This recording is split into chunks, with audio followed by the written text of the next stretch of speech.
Então tá, ó, decorem as letras do alfabeto.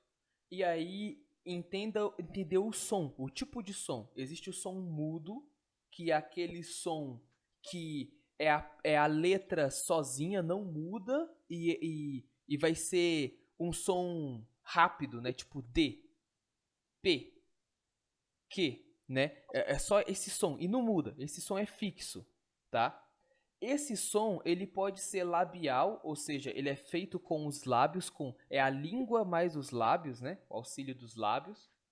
Em letras como beta, por exemplo, se você falar B, né? Você vê que o B, você fecha os lábios e depois abre, né? B. É. É como se fosse um beijo em si mesmo, né? Se você estivesse beijando, sei lá. O pi é a mesma coisa. E o fi também. Você faz um gesto bem forte com o fi, né? Porque você E, vê que o lábio contrai. Ele puxa para dentro. Tanto no pi, quanto no fi, quanto no beta. Todos puxam, né? O lábio para dentro da boca. Então, isso são os sons labiais, né? Aí, na hora de você ler o alfabeto, então escreve na prova lá o alfabeto, né? E lê as letras e você vai saber identificar qual que é qual. Se ele cobrar pelo som da letra, é né? mais fácil. Gutural é o que é feito na garganta. É aquele som baixo, Sou grave, né?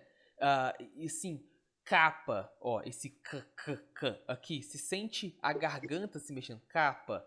capa.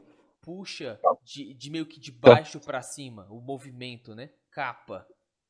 Sua garganta sobe assim. Mesma coisa, gama. Você sente a garganta. E fale com destaque. Gama para você sentir mesmo o movimento, sabe? E ki ou ri ou chi, mesmo se falar chi, ainda assim, mesmo se você fale chi, ainda assim vai ser um som gutural, porque você vai sentir esse movimento da garganta subindo, né? Então, chi, gama, capa é o som gutural, tá? Da garganta. E dental é quando a sua língua encosta no dente. Então, o auxílio do dente para a língua, para fazer o som. O tal, né, pode perceber que a língua vai direto no dente, T, e depois, quando ela solta o dente, é que faz o som, como se fosse um sei lá, um estalo, né, T. Mas você sente a língua batendo no dente. né? Delta é a mesma coisa. Delta, você sente a língua batendo no dente. E teta ou teta, também língua no dente. Então, dental. Os sons líquidos são aqueles sons que variam. Dependendo da posição da letra, ele vai variar, tá? Então, por exemplo, o lambda, né, que é o L, né? Lambda. Então, inclusive vou até colocar aqui, ó. Eu vou fazer assim, L lambda, Isso. para não confundir, né? O M de Mi, o Ni, Isso. o N de Mi, O e N o e o P de de Mi. O, tá? Então faz que nem lembra da artista tailandesa com cara de elefante.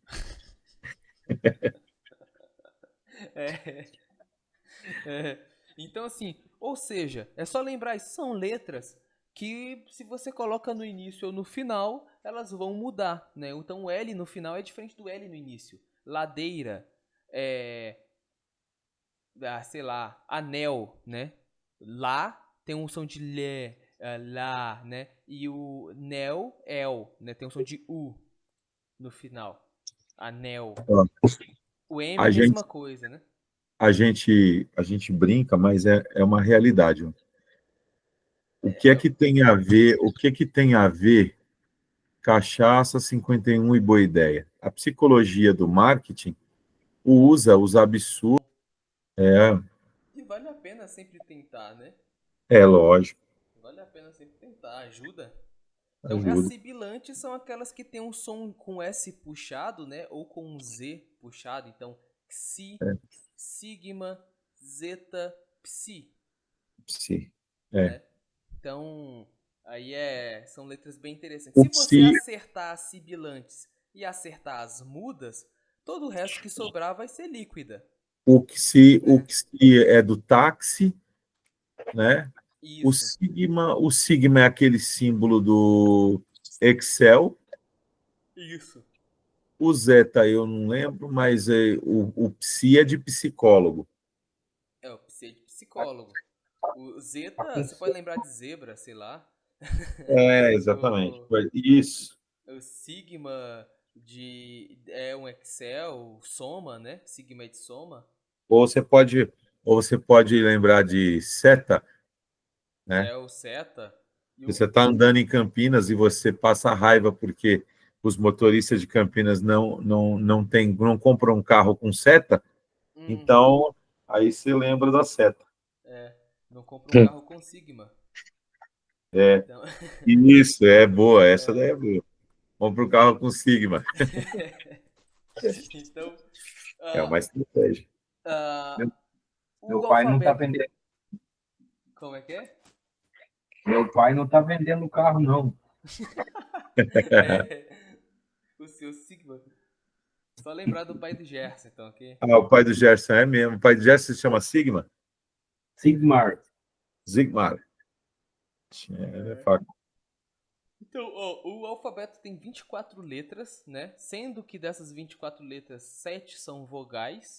As vogais são alfa, epsilon, eta, iota, ômicron, upsilon e ômega, né?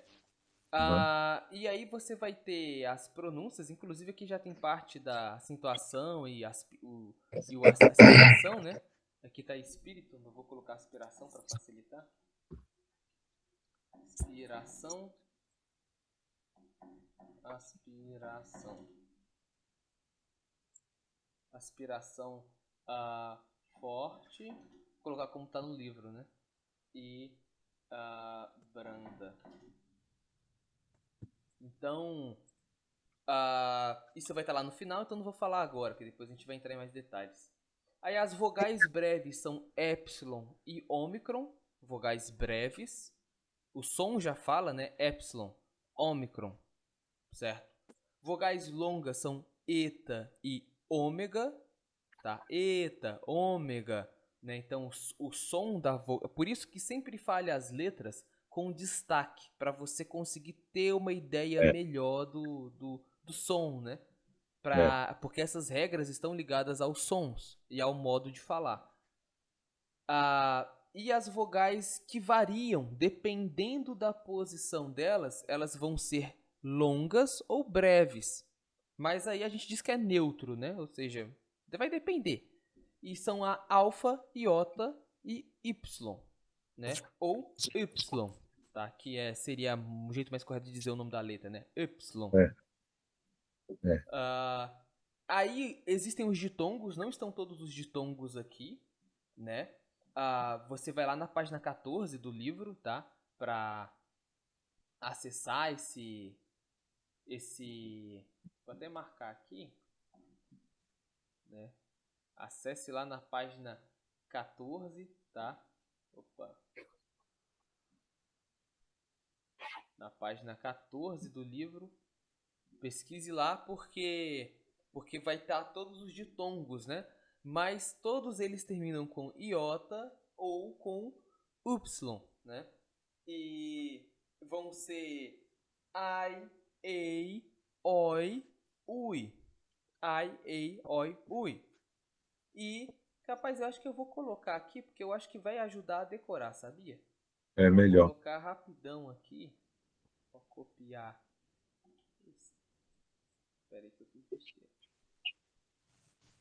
Deixa eu copiar aqui. Aqui. Então, ó. Aqui eu já tenho aqui as vogais mais acessíveis. Então, ó, ai, ei. Vou colocar aqui, pegar um ômicron bem aqui, né? Oi, ui, certo? E aqui vai ter ao, eu, com epsilon, né? Vai ter outro eu. É só lembrar que tem dois eu, só que um é com eta, É. tá? Deixa eu ver se tem um eta que não tá acentuado aqui. Aqui, achei. E um ou, né? Então, vou copiar aqui, pegar o Y aqui, tá? O ou. Esses são os ditongos, tá? São esses 8 ditongos. Ai, ei, oi, ui, au, eu, ou, tá? Esses são os 8 ditongos. É importante decorar porque na hora de fazer a divisão de sílabas de uma palavra, você precisa reconhecer os ditongos, senão você vai dividir errado. Aí Tá. eu, ui, ui. Aí eu, ui, ao, eu, no, ou. Isso. Ao, eu, ou. Pronto. Ao, eu. É. Parece um cachorro. Tudo bem. Hein? Lembra daquele cara treinando inglês? Eu vi isso aí, rapaz. Então. Cara, esse vídeo é muito engraçado, cara. É o óleo, não sei do que lá, do óleo. O Olho. minério, ouro, né? Não, Isso. Fala tudo minério, igual, or. cara. Aí. E I o worry. O moleque quer falar e se contorce todo para falar. Legal, é legal isso. Esse vídeo é muito bom. Então, lembre-se que todo ditongo é longo, né? Ou seja, quando uma palavra... Aí vai vir para os acentos aqui. Quando uma palavra, como essa palavra aqui, altos, né? Você percebe que ela termina com uma sílaba... Opa! Com uma Daniel, sílaba... Oi, vem. diga. Não, tô chamando de Daniel. Tá. Então, olha só. Essa Aquela... palavra... Vamos entrar nos acentos. Tem um exemplo aqui embaixo, é melhor do que eu ia fazer ali.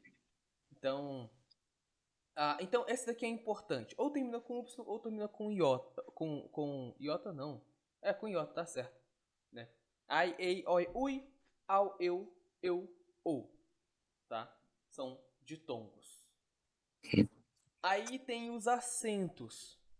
Né? Os acentos são os acentos grave, agudo e circunflexo. Sendo que grave e agudo é a mesma coisa. A única diferença é que o acento grave aponta para a última palavra da ação, da oração, que leva acento agudo. Aí eu coloquei aqui até o exemplo, ó. Negócio aqui ficou... Dolu.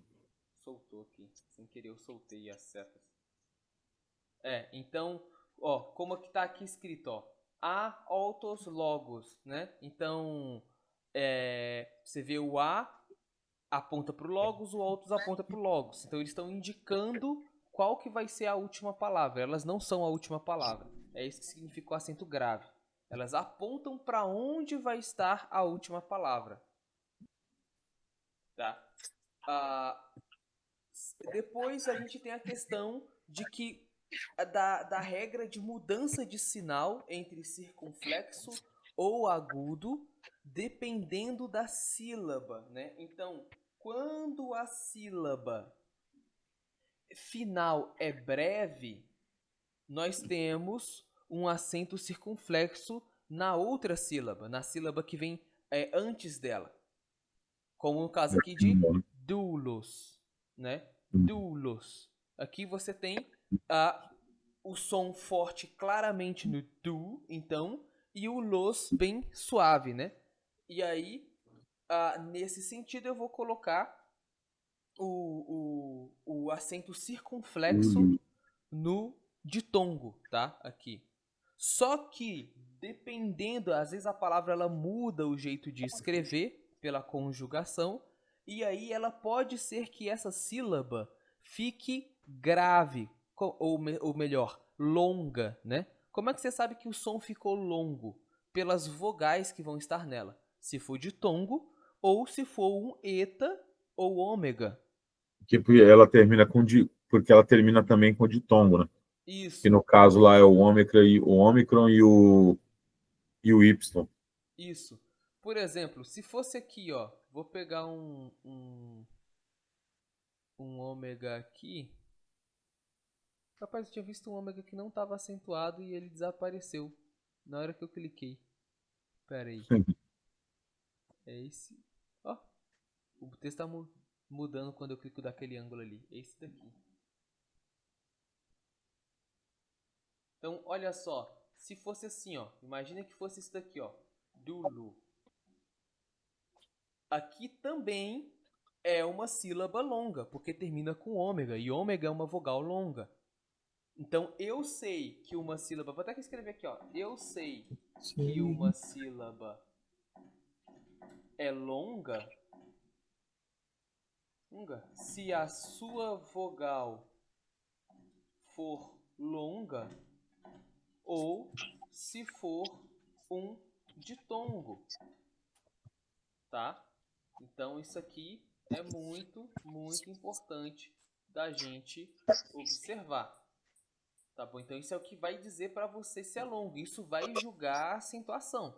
Se a última sílaba é longa, você vai usar acento agudo. Se a última sílaba é breve, né? É uma sílaba leve, então você vai usar acento circunflexo na sílaba que vem antes, tá bom? Dificilmente as palavras vêm com uma vogal na última, ou com acento na última vogal. Dificilmente não, até que acontece bastante. E assim, pessoal, quando é que essa regra não se aplica? Quando é nome próprio. Quando é nome próprio que vem de outras regiões, tipo, por exemplo, o caso aqui que a gente tem, ó. Apesar de que aqui é um ditongo, né? Oi. Oi é um ditongo. Então até que faz sentido estar com o circunflexo. Mas Ou em nomes estrangeiros também, né? mas aqui, ó, Jordano, que é Jordão, né? Jordano. Uhum. Então, você percebe que esse Jordano aqui, deixa eu marcar aqui, ó. Esse Jordano aqui, ele tem um ditongo no final, o Jordano. Mas ainda assim, né, ele tá com acento agudo. Por quê? Porque Jordão não é uma palavra em grego, Jordão é uma palavra em hebraico.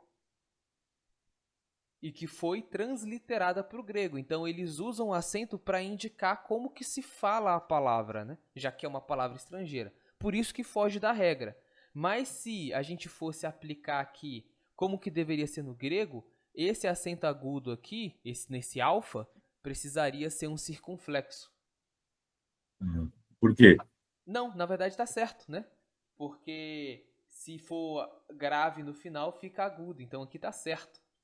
É. Tá? Se fosse um sigma aqui no final, Jordanos, aí aqui precisaria ter um circunflexo. Tipo, deixa eu ver aqui se eu pego esse sigma aqui, se eu consigo, por exemplo, aqui assim, ó.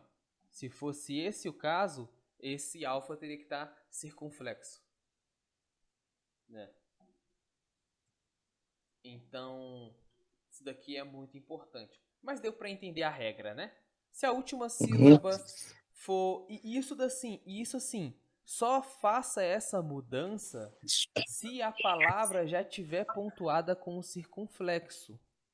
Ou se ele falar assim, por exemplo, digamos que ele pegue a palavra e te entregue ela assim, ó.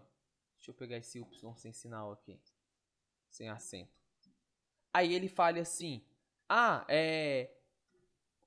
coloque a correta acentuação dessa palavra." O que eu acho que ele não vai pedir, tá? Eu acho que ele não vai pedir isso. Mas digamos que ele faça isso. Nesse caso, aí você vai observar essa regra. Porque existem várias exceções. Tá? Existem várias exceções. Então isso não é uma regra geral. Isso é uma regra para quando uma palavra que carrega acento circunflexo muda. Especificamente isso. Quando ela muda, então aqui mudou, ponto. Agora isso daqui tem que virar uma espécie de acento agudo aí, certo? Então é somente nessa regra. Ela estava acentuada de um jeito e mudou. Então, se ele pegar isso daqui, deixa eu colocar assim, e colocar outra palavra aqui do lado e falar, acentue. Velho, tá vindo o que não deveria vir. Aqui tá vindo as palavras que eu copiei. Opa, coloquei errado. Ai, não tá voltando. Acentue essas duas palavras, né? Coloque o correto acento de acordo com a variação fonética. Aí você vai vir aqui, ó. Essa daqui se escreve com circunflexo, né? E essa daqui se escreve com agudo. Entendeu? De acordo. Mas se não vier assim, não se preocupe com isso, né? Porque ele não vai cobrar um nível tão alto de grego numa primeira prova. Né? Envolvendo tantas exceções, né? Mas deu para entender, né? Para entender, sim. Uhum. Conseguiu entender, Gerson? Uhum. Então, beleza. Eu? Pode dizer. Não, pode continuar. Tá. Enclíticas e proclíticas. Aí, pessoal, aqui tá aqui, ó, página 21 do livro. Isso eu não vou passar, né, para colocar aqui, porque eu teria que escrever as 10 palavras e ia ser uma tortura para conseguir escrever em grego aqui. Então, o importante é você ir lá na página 21 e ver essas 10 palavras. No caso, são 20, né? Porque são 10 proclíticas e são 10 enclíticas, tá? São palavras padrões, não é qualquer palavra que é enclítica ou proclítica. São palavras específicas, tá? Pelo menos de acordo com o livro, né? O livro dá 10 palavras aí de cada. Se existem mais, eu não sei. Talvez exista, né? Mas eu não sei dizer. Então, o que são proclíticas? São palavras de uma sílaba só. Palavras que só tem uma sílaba, um som. Como o caso aqui, ro, né? Mas pode ser ek também. Uma palavra que é uma proclítica. Eis é uma palavra proclítica. Ei, tá? Uma palavra proclítica. Então, são palavras que vêm antes de uma palavra. Estão diretamente ligadas à palavra seguinte, tá? Então, essas duas palavras aqui estão diretamente relacionadas, tá? Por isso, essa aqui é chamada de proclítica, ou seja, ela vem logo antes de uma palavra a qual ela se refere, a qual ela está ligada. Já a enclítica é o contrário, ela vem depois. Então, se a proclítica vem antes, a enclítica vem depois. Tá? Geralmente no final de frases ou depois de uma palavra. Tá? E por isso aí é importante a gente observar. Deixa eu ver se eu acho aqui no texto fácil, né? Por exemplo, aqui eu tenho, ó, en curios ho theos. Você percebe que esse ro está ligado diretamente com theos, porque esse ro é um artigo. Ele está dizendo, o Deus. O Deus. O Senhor, o Deus. Tá escrito aqui, ó. O Senhor, tipo, o Senhor, o Deus. Uma coisa assim. É o que tá escrito aqui. Né? Eu não sei traduzir direito. Aqui outra palavra aqui, ó. Que é proclítica. Eis. Tá? Então, essa palavra está diretamente ligada a essa daqui. Porque tem eis, tem cloronomian. Cloronomian, né? Uma coisa assim. Ou tá ligado a esse tem, porque eu não sei o que significa, né? Então a gente finge aí que tá ligado a uma das duas, porque dificilmente vou saber. Mas bem, o fato é, proclítica liga com a que vem depois e enclítica liga com a que vem antes, né? E aí não tem como a gente saber se é proclítica ou enclítica se você não souber quais são essas palavras. Por isso que você tem que ter uma noção na hora. Eu não acho que ele vai cobrar, então não se dedique especialmente a isso daqui. Foque nas outras partes, tá? Porque eu não acho que isso daqui vai cair na prova. Mas se cair, pelo menos você consegue ali acertar alguma coisa, né? Sobre aquele negócio do em mim, eu acho que pode cair. Não, esse vai. Esse vai. O verbo vai. Os verbos vão cair. Vai cair também os pronomes. Tá? Vai cair pronome, vai cair sílaba, vai cair a questão de acentuação, vai cair pontuação, tá? Que é tipo exclamação. Inclusive, eu acho que tá entre esses capítulos aqui, a gente não colocou, né? Tá no final do capítulo 3, pontuação. Mas a gente traz depois. A gente traz depois. Tá no finalzinho, né? Então, o fato é, vai cair pontuação, com certeza. Vai cair vocabulário. Vai cair bem introduzidos aqui. O C, o virado para lá, né? O C para a direita, lê Rá. E o C para a esquerda, lê A. Né? Não tem mudança de som. Aspiração forte e aspiração fraca. Tá? Sílaba. Uma palavra no grego tem tantas sílabas quanto vogais ou ditongos. Se são 7 vogais, então 7 sílabas. Se a palavra tem 6 vogais e 1 ditongo, então 7 sílabas, porque um ditongo conta como uma vogal só. Aí a gente trouxe aqui essa palavra, né? Mesosim. Cleronomesosim, né? Então, cleronomesosim, né? Uma coisa meio estranha assim. Então, cleronomesosim é essa palavra. Qual que é a exceção, né? Qual que é a regra de silabação? Tirando pela última sílaba. Tirando pela última sílaba. A última sílaba é a única que essa regra não se aplica. Nas outras sílabas, uma vogal não pode ficar entre duas consoantes. Uma vogal não pode ficar entre duas consoantes. Vou até destacar isso aqui, né? Uma vogal não pode ficar entre duas consoantes, exceto pela última sílaba, tá? Então isso aqui é muito importante. Isso aqui é muito importante. Beleza, na próxima a gente vê pontuação e a gente vê Bom, também as outras regrinhas, né, que vai começar da introdução a verbo, então aí não vai ter mais tanta regra variada, tá? A próxima vez vai ser mais tranquilo, porque é menos variado as regras. é. Mas é isso.